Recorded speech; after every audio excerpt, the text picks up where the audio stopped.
Hello नमस्ते नमस्ते मेरो मिनी ब्लगमा तपाईहरुलाई स्वागत छ।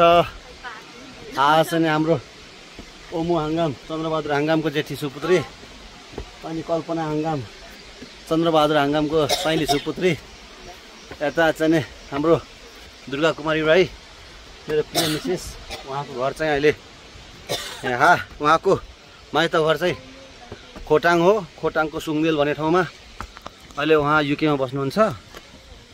म चाहिँ मकवान हंगाम मेरिङदेन गाउँपालिका 4 लिङटेप। अहिले हामी चाहिँ दृश्य अवलोकनको लागि पर्यटकीय स्थल यो मिक्वा खोला गाउँपालिकाको वडा नम्बर 4 स्थित फुङफुङदेन झरनामा आएका छौँ। तपाईहरुलाई सम्पूर्णलाई हार्दिक स्वागत छ। यो चाहिँ फुङफुङदेन झरना हो। यो चाहिँ एकदमै पर्यटकीय हिसाबमा एकदमै राम्रो छ।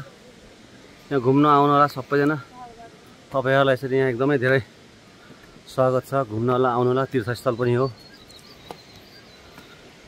र तपाईहरुले मेरो चाहिँ यो युट्युब च्यानललाई सब्स्क्राइब गरिदिनु होला, शेयर पनि गरिदिनु होला, लाइक कमेन्ट सबै गरिदिनु होला। नमस्ते, धन्यवाद, सेवारो।